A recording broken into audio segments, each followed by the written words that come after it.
제가 아침에는 주로 책을 읽거나 말씀을 묵상하거나 기도 중에 있어서 거의 아침에는 TV를 보지 않습니다. 근데 지난 한 주간 몸이 너무 쇠약해서 아침에 뭘 할 수 있는 힘이 전혀 없어서, 그래서 좀 멍하게 아침에 물 한 잔 마시고 소파에 앉아서 TV를 켰습니다. 근데 아침마당이라는 프로그램이 진행이 되더라고요. 그 아침마당 프로그램이 노래를 부르는 4명의 청년들이 등장을 하는데 내용을 보니까는 계속 노래 경연대회인 것 같아요. 제가 보던 그 시간에 4명의 청년들이 등장을 합니다. 그 내용은 노래 부르는 사람이 자기의 사연을 얘기하고 그리고 그 사연에 어울리는 이제 노래를 하는데, 정말 사연 없는 노래를 듣는다는 것은 아무런 의미가 없을 정도로 사연이 참 구구절절해서 그 노래가 살아있는 노래가 되는 것 같아요. 그 중에 이제 한 청년이 뜻밖의 얘기를 하더라고요. 아침마당이라는 그런 공공방송에 그런 얘기를 거침없이 한 청년을 보면서 요새는 또 그렇게 하는구나, 그런 생각을 하게 됩니다. 그 청년 얘기는 본인이 11살 때 교통사고로 인해서 코마에 들어가게 됐다고 얘기를 합니다. 장장 20일 동안을 코마 상태에 있었는데 그 코마 상태에 20일이란 그 긴 시간이었는데도 불구하고 그 청년은 딱 짧은 한 대목만 기억을 하고 있어요. 공간상 시간상 참으로 다른 세계에 대한 얘기를 합니다. 앞에 누군가 자기 앞에 서 있어서 그분을 따라가야만 할 것 같아서 따라갔다고 얘기를 합니다. 가다가 이렇게 가도 되나라는 생각이 들어서 잠깐만요 그렇고 물으면서 우리가 어디로 가나요? 그렇게 얘기했더니 자기 자신을 바라보면서 그냥 따라오라는 아무 말 없는 무건의 그런 제스처 때문에 또 따라가고 그렇게 한참을 따라갔다고 얘기합니다. 근데 그렇게 계속 따라가서는 안 되겠다는 생각이 들어서 어떤 두려움에 도망을 가기 시작했다고 해요. 그래서 그 사람과 반대 방향, 180도 방향으로 틀어서 도망가기 시작하다가 자기가 깨어났다고 얘기를 합니다. 어머니가 옆자리에서 지켜서서 자기가 깨어나는 그 순간을 보셨는데 그 옆에 이제 외할아버지도 함께 앉아 있었다고 얘기를 해요. 그러면서 이제 그 외할아버지에 대한 얘기를 하는데, 그 외할아버지는 얼마 전에 돌아가셨던 그런 분입니다. 근데 하나도 이상하게 느껴지진 않았대요. 그분이 그 자리에 있다는 것이. 그리고 늘 이제 어머니가 자리에 빌 때는 외할아버지가 그 자리를 지켜줬다고 얘기를 합니다. 병원에 퇴원해서 집으로 돌아가선 날 외할아버지 함께 응접실에 TV를 봤다고 얘기를 해요.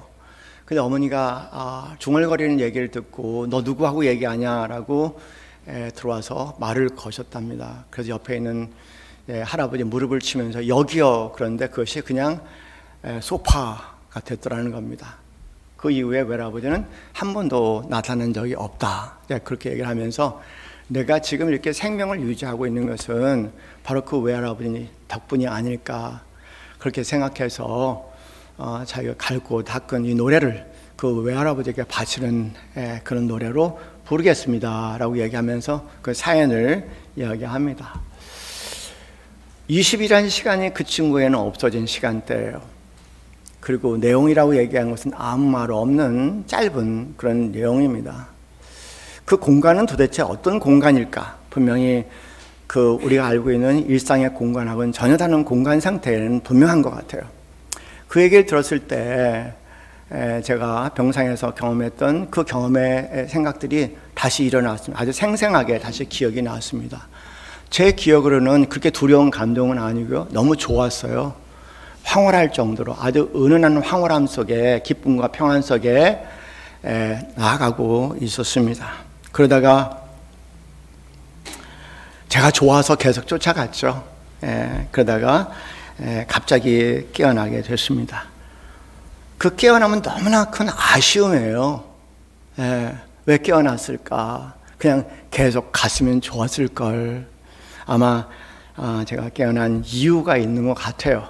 저에게 하나님 허락하시는 그 비전을 통한 새로운 비전을 저에게 허락하시고 제가 살아내야 할 나머지 삶의 목에 대한 이야기가 아닐까 생각이 듭니다.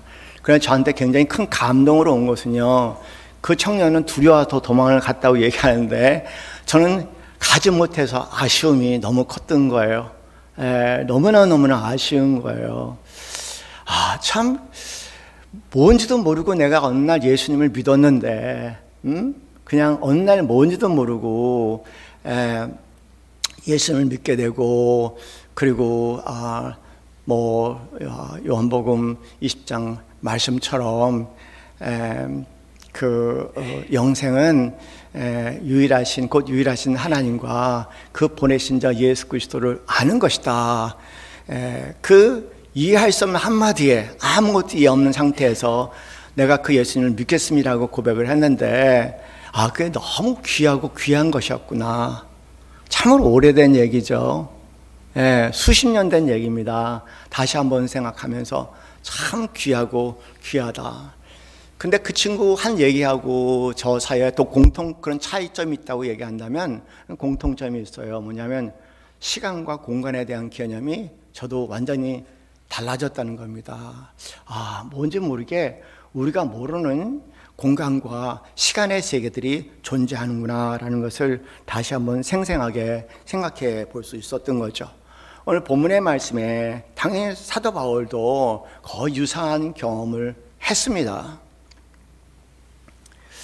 그런데 뭔지 모르게 이런 얘기를 나눈다는 것은 쉬운 것은 아닌 것 같아요. 나눈다는 것이 그렇게 유익한 것만은 아닌가 봐요.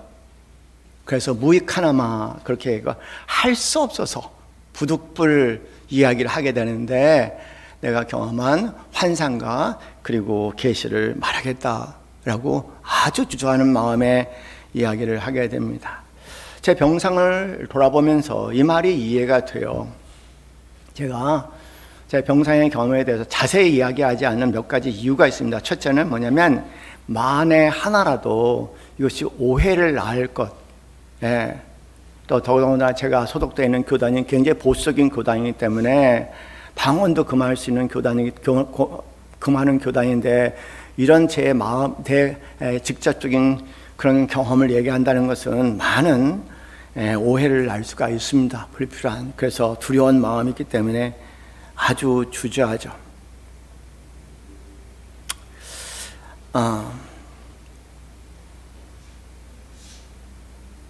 둘째는 오늘 본문에 사도 바울이 말씀하신 것처럼 이런 신비한 영적 체험은 인간의 언어로 이 세상에 존재하는 모든 것들을 표상하기 위해서 인간이 만드는 인간 언어로 표현하는 데는 아주 뚜렷한 한계가 있다는 사실이에요. 사도 바울도 오늘 본문에서 그렇게 말씀하십니다. 그가 낙원으로 이끌려 가서 말로 표현할 수 없는 말을 들었다. 참 이상한 표현을 쓰고 있어요. 말로 표현할 수 없는 말을 들었다는. 무슨 말을 들었는데 말로 표현할 수 없는 말이라고 얘기를 해요. 제가 경험한 그 사건을 돌아볼 때 그 사건에는 말은 없었어요. 그냥 아주 조용한 이미지입니다. 거의 동영상 같은 그런 아무 소리가 없어요. 아무 소리가 없는데 그러나 거기 많은 소리가 있다는 거예요. 이 세상에 언어, 말이 아닌 많은 말들이 그 안에 분명히 있어요. 굉장히 많은 말이 있었었는데 말 그대로 이 세상의 언어로는 표현할 수 없는 그런 말들. 그래서 사도 바울도 그 경험을 말로 표현할 수 없는 말들이라는 아주 독특한 표현을 사용하죠. 그리고 그 경험한 것을 아까 말씀드린 것, 인간이 만든 인간의 언어 구조는 도저히 표현할 재간이 없어요. 그래서 사도 바울도 가히 이르지 못할 말이로다고 얘기하죠. 그래서 저는 어떤 분이 그런 영적인 경험을 한 것을 굉장히 디테일하게 얘기할 때 저건 과연 저건 뭘까? 오히려 저에게 불신을 가져다 주기도 합니다. 원래 신비한 영적인 세계는 인간의 언어로 표현할 수 없는 언어 도단의 세계이고, 여러분이 너무나 잘 알고 있는 노자의 도덕경은 어떻게 그 비밀을 알았는지, 도가 더 비상도라고 해서 어떤 도를 돌이라고 말로 표현하면 더 이상 도가 아니라고 얘기한 것처럼 하나님의 그런 신비한 세계가 있다는 것, 말의 아주 뚜렷한 한계라는 것을 느끼고 있기 때문에 그런 것들을 제가 말로 표현하는데 참 주저하게 됩니다. 제가 경험한 그 사건은 말할 수 없는 환희와 기쁨과 평안의 세계지만 동시에 그 하나님 앞에 준엄함이 있어서 굉장히 큰 두려움이 있어갖고요, 제가 말에 조금이라도 더하거나 빼면은 큰 일을 것 같은 저한테는 두려운 마음이 있어서요, 나누는데 아주 극히 제한할 수밖에 없고, 아무나 나눈 것이 아니라 그래도 저를 잘 알고 있고 오랜 시간 동안 저 신앙생활을 해왔던 사람들에게 서로의 영적인 유익함을 위해서 나눌 수 있지만 모르는 사람에게는 절대 나눌 수 있는 그런 내용은 아닌 것 같아요. 아마 그것이 바울의 마음이 아닌가 그런 생각이 듭니다. 세 번째는 혹시나 제가 그런 경험을 했어서 제가 특별한 영적인 존재고 내가 특별한 사람이라는 그런 인식을 제가 스스로 잘못 갖고 때로는 다른 사람이 나를 그렇게 보지는 않을까라는 두려움이 있어요. 제 마음의 소원은 만일 제가 만에 하나라도 제 마음 한구석에 그를 이용해서 나의 특별한 위치와 나의 이익을 추구하자면은 나는 하나님께 앞에 지옥 갈 사람 같아요. 그래서 제 마음에 그런 두려움이 있습니다. 하나님 싹 지워주세요. 아무 일도 일어나지 않은 것처럼 지워주세요. 그것은 지워달라는 그냥 그런 두려움이 제 마음에 있기 때문이죠. 오늘 사도 바울도 그렇게 말씀을 하십니다. 나를 보고 내가 말한 것을 들으면서 지나치게 생각할까 봐 사람들이 누가 나를 보는 바와 내게 듣는 바에 대해서 지나치게 생각할까 두려워서 그만둔다, 그렇게 말씀합니다. 그럼에도 불구하고 하나님께서 저의 소원을 들어주지 아니하시고 다시 잠시 세상에 보내신 이유는 제가 살아내야 할 삶이 있고 그 안에 소명이 있다고 생각입니다. 그 소명이 뭐냐? 반드시 이야기하라는 겁니다. 그 이야기는 다른 것이 아니라 영생과 다음에 부활의 사건이 예수 그리스도 안에 있는 모든 자들에게 반드시 있다는 소식만은 상대가 이해를 하든 이해하지 않든 오해를 하지 않던 기독교의 본질이기 때문에 그것만은 반드시 최선을 다해서 전하라는 그런 저 안에 제게 아주 무거운 소명이 있습니다.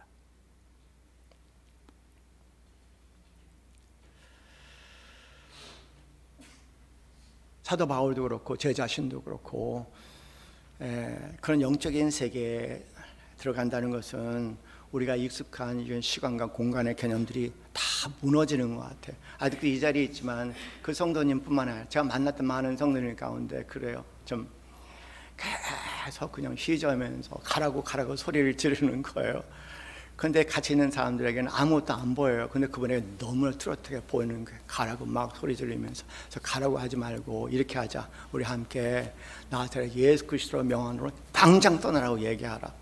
그렇게 크게 함성으로 소리 질렀더니 그 다음에 싹 없어진 거예요. 그런 세계 여러분 이해가 되세요? 자기가 체험의 영역이 아니고는 도저히 이해가 안 되는 세계. 그러나 나의 체험에 한계가 있다고 해서 그것이 없다는 얘기는 참 어리석은 얘기입니다. 참 바보 같은 얘기입니다. 여러분이 어느 하나도 한번 체험해보면은 그런 세계가 있나, 다른 사람들이 바보가 되는 그런 일이 될 거예요. 그러나 결코 바보가 될 수 없는 것은 그것이 참이기 때문에 그 사람에게는 결코 바보가 될 수 없을 겁니다. 사도 바울은 오늘 3절, 이 3절에서 반복해서 그런 얘기를 해요. 그가 몸 안에 있었는지 몸 바깥에 있었는지 나는 모르거냐 하나님은 아시느니라. 이 말씀을 왜 두 번이나 반복하는지 참 특별한 의미를 가지고 있는 표현이 아닌가 하는 생각이 듭니다. 그가 몸 안에 있었는지 몸 바깥에 있었는지 나는 모르거니와 하나님은 아시느니라. 제 병상의 경험도 그렇고 내가 몸 안에서 경험한 건지 아직도 몸 바깥에서 경험했는지 모르겠어요. 정말 모르겠어요.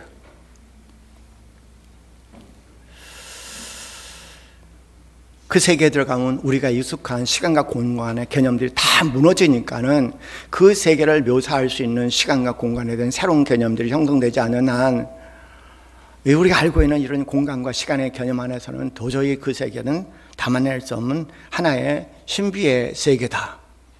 하나님께서 특별한 이유가 있어서 여러분에게 잠시라도 언뜻 그 세계를 보게 하실 수 있다면 단번에 이해하실 겁니다. 영생의 그리고 부활의 비밀에 대해서. 그러나 그런 일이 그렇게 흔치는 않은 것 같아요.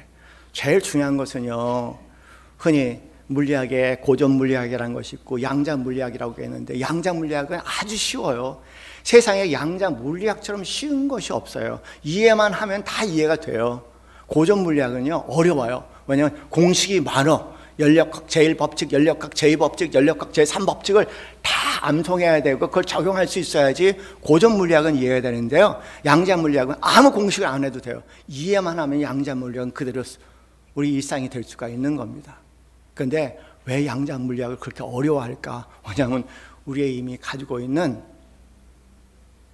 우리 몸에 우리에게 익숙한 고전 물리학이 우리 안에 자리하기 때문에 그것이 양자 물리학이라는 것을 이해하는 데 방해가 되는 것뿐이에요. 그렇게 쉬운 것이 이해가 안 되는 거예요. 그런데 우리가 알고 있는 시간과 공간의 개념이요, 이 영생과 그 다음에 부활의 사건을 이해하는데 아주 굉장한 걸림돌이 되는 거예요. 시간에 대한 개념은요, 영생과 굉장히 직결된 개념인데 시간이라고 하는 것은요, 우리는 아는 것 같죠. 우린 맨날 시계 보고 시간 얘기해. 그런데 정작 여러분 물리학자들 물어보세요. 100%의 물리학자들이 다 공통적으로 얘기한 것은 시간은 수수께끼예요. 모르겠다는 거예요. 너무 신기하죠. 최고의 과학자들은 모르겠다고 얘기하는데 우리는 안돼요. 정말 아는가? 시간에 대해서? 그래서 그분들의 이야기를 인용하는 것은 너무 어려운 얘기고요. 그래서 초등학교 과학 문제로 들어갈게요. 시간에 대한 이해를 위해서. 이 정도는 우리가 초등 과학이니까. 초등학생들 과학이에요.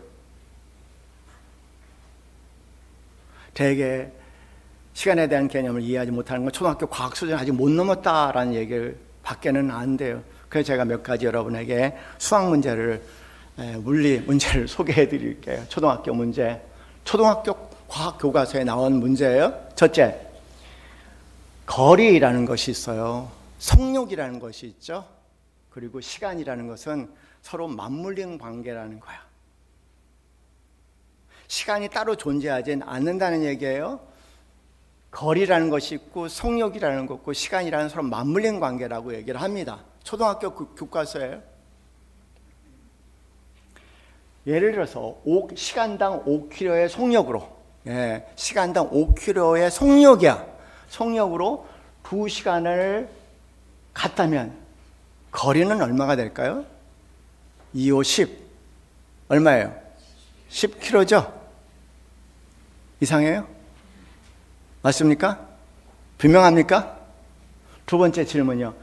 10km의 거리인데 이번에는 그거를 2시간 만에 완주를 했어요. 그러면 속력은 얼마입니까? 시간당 5km. 맞죠? 그러니까 10 나누기 뭐예요? 2야. 2시간. 세 번째 질문이요. 10km 거리를 시간당 10km 거리를 시간당 5km를 걸었어. 그럼 몇 시간 걸렸을까요?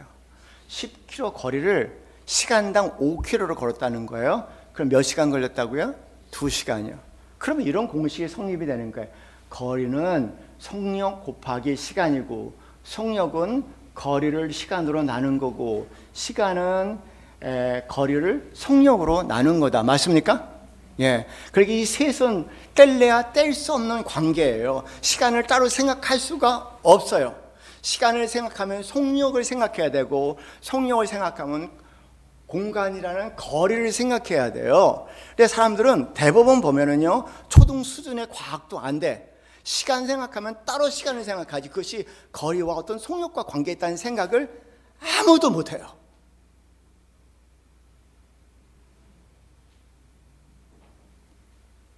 이 부분은 분명합니다. 초등학교 교과서 보니까 이런 것이 나왔더라고요. 걔들도 이해하기 어려운지 암기하기 어려운지 이런 공식이 나오고요. 거리, 속력, 시간 이렇게 나오고, 그 다음에 공식을 보니까는 거리는 속력 곱하기 시간이다. 그 다음 그림을 보니까는 또 거리는 그 속력을 알려면은 거리를 여러분 보시면 오른쪽에 시간으로 나누면 나눗셈을 이렇게 표현한 것 같아. 그러면 속력을 알 수 있다 이렇게 나오고요. 그 다음 거 보니까 거꾸로 또 시간을, 거리를 속력으로 나누면 시간이 된다. 뭐 이런 다이어그램으로 또 애들에게 설명을 열심히 하더라고요. 하나, 시간은 따로 존재하지 않습니다.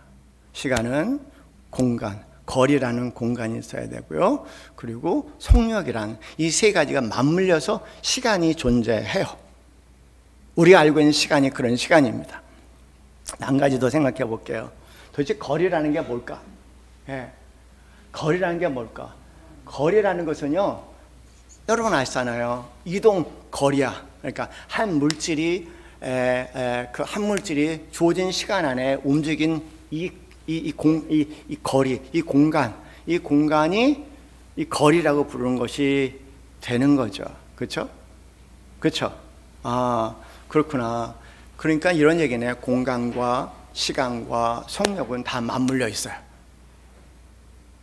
그런데 이 속력이라는 것도 그렇고요, 거리라는 것도 그렇고, 이 한 물질이 여기서 저기까지 옮긴 거니까 그것을 거리라고 하고 그것을 공간이라고 얘기하니까요. 죄송합니다. 골치 아프시죠? 저는 몸이 아프지만 열심히 설명하고 있어요. 그래도 제 소명이라고 생각해서. 어쨌든 간에 물질이 여기서 여기까지 옮긴 거리, 공간이잖아요. 이 물질이 없으면 거리가 없어요. 공간이 없어요. 그렇죠? 그럼 여러분 이렇게 이상해요. 물질이 없으면 거리가 없고 공간이 없어요. 물질이 없고 거리가 공간이 없으면 동시에 속력이라는 것도 없어지고 당연히 시간이라는 것도 없어져요. 그럼 우리가 얘기하는, 오늘 우리가 얘기하는, 우리가 익숙한 시간이라는 건 뭘 얘기하냐? 우리가 얘기하는, 지금 매일매일 일상생활에 얘기하는 시간이라는 개념은요, 뭐냐면 내가 몸을 가지고 있고, 그대들이 몸을 가지고 있고, 세상에 물질들이 존재하고, 그리고 움직일 수 있는 공간과 거리가 있기 때문에 시간이라는 것이 가능한 얘기예요. 만일 내가 이 물질이, 이 몸이 소멸하기 시작하고, 그러면서 공간이라는 개념의 변화, 일대 변화가 일어난다면 당연히 시간에 대한 일대 변화가 일어날 겁니다. 시간을 따로 생각하시면 안 돼요. 사도 바울도 그렇고 병상에 죽어가시는 분들도 그렇고 주님 안에서 육신이 점점 소멸되기 시작해요. 건강했던 몸이, 에너지가 넘쳤던 몸이요, 점점 육신이 소멸되기 시작해요. 사라지기 시작해요. 그러면은 여러분, 우리가 알고 있는 시간과 공간의 개념은 싸그리 없어져 버려요.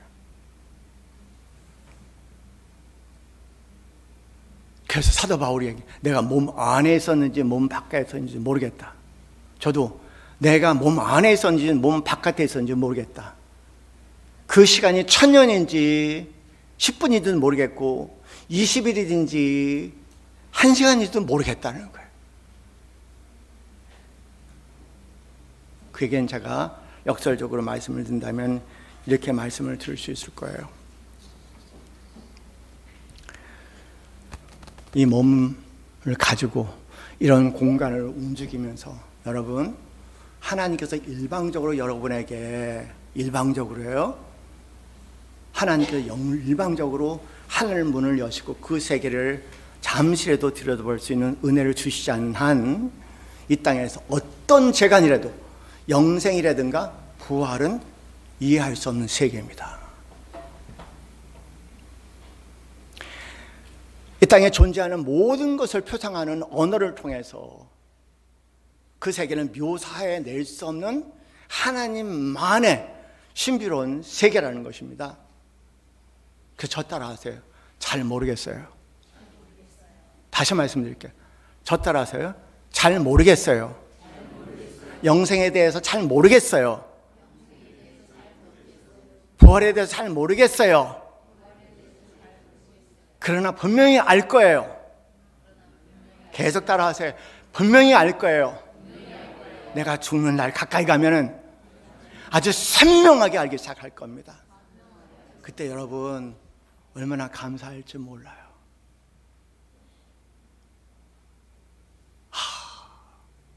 너무 감사하다.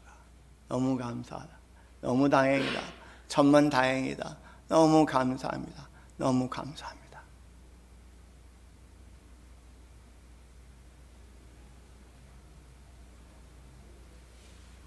저는 분명히 이해할 수 있는 세계는 아니라고 했습니다. 그러나 또 이해할 수 있는 세계가 되기도 해요. 왜냐하면 하나님 때로는 특별한 목적으로 개인에게 개입하시는 일들이 있어요. 제가 지난 주일 그런 말씀을 드렸습니다. 나는 설명을 할 수가 없어요. 나는 증언할 뿐입니다. 증언하는 사람들의 공통점은요, 설명할 수가 없다는 거예요. 내가 설명할 수 없다고 해서 그 세계가 존재하지 않는다는 것은 아니라는 겁니다. 그거는 여러분 분명히 아셔야 돼요. 제 모든 명예를 걸고 여러분에게 말씀을 드리는 얘기입니다. 예수 믿기 잘하셨어요. 여러분 예수 안 믿었다면 참담하셨을 거예요. 온 세상을 얻어도 그 끝은 말할 수 없는 참담함과 두려움일 뿐입니다. 예수 믿는 게 복받는다는 것은 바로 그걸 얘기합니다. 이 땅에 다 얻어도요, 다 소멸되는 겁니다. 내 육신의 소멸가 되어버려 모든 것은 소멸돼요.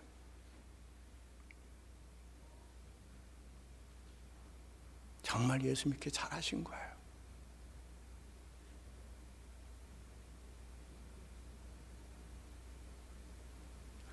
우리 사랑하는 성도님들은 큰 의문을 가지고 사셨으면 좋겠어요. 알고 싶습니다. 그건 지력으로 알 수 있는 것은 아닙니다.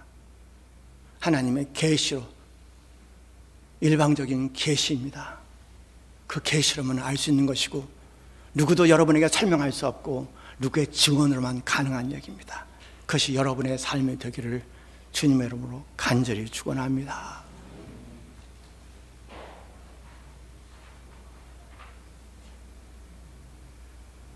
그렇게 들림받는 이 자리는 우리 사랑하는 모든 성도님들의 한 분 한 분 되시기를 간절히 소원합니다.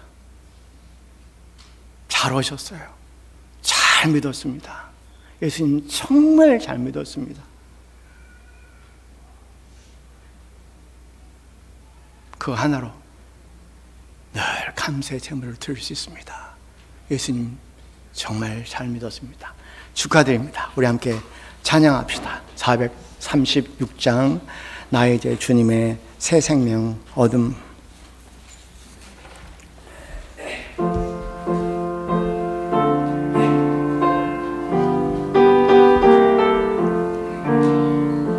나의 제 주님의 새 생명 얻은 몸, 내 것은 지나고 새 사람이로다. 그 생명 내 맘에 강같이 흐르고 그 사람 내게서 해같이 빛난다. 영생을 누리며 주 안에 살리라. 오늘도 내일도 주 함께 살리라. 주 안에 강주인 새 생명 얻으니 이전에 좋던 것 이제는 값없다. 하늘의 은혜와 평화를 맛보니 찬송과 기도로 주 함께 살리라. 영생을 누리며 주 안에 살리라. 오늘도 내일도 주 함께 살리라. 산전도 조목도 새 것이 되었고 죄인도 원수도 친구로 변한다. 새 생명 얻은 자 영생을 누리니 주님을 모신 밤 새 하늘이로다. 영생을 누리며 주 안에 살리라. 오늘도 내일도 주 함께 살리라. 주 따라가는 길 험하고 멀어도 찬송을 부르며 뒤따라가리라. 나 주를 모시고 영원히 살리라. 날마다 섬기며 주 함께 살리라. 영생을 누리며 주 안에 살리라. 오늘도 내일도 주 함께 살리라. 아멘. 하나님 아버지, 미물 같은 저에게도 하나님의 일반적인 사랑 가운데 영생의 맛을 보게 하셨으니 이곳에 앉아 주님을 사랑하고 섬기는 위대한 당신의 아들 딸들에게도 사모하는 마음을 갖게 하시고 사모하는 마음 가운데 그 은혜를 허락하여 주시어서 삶의 사소함에 시험 들지 않고 세상의 많은 일들 가운데서도 영생을 품으며 새하늘과 새 땅 새로운 산천 초목으로 살아내려갈 수 있는 은혜를 허락하여 주시옵소서.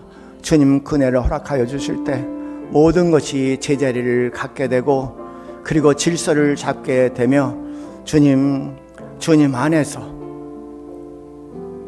이제까지 누려보지 못했던 새로운 생명의 삶 온전히 살 수 있음을 주여 알고 있사오니 그 은혜를 우리 사랑하는 모든 성도들에게도 동일하게 허락하여 주시옵소서.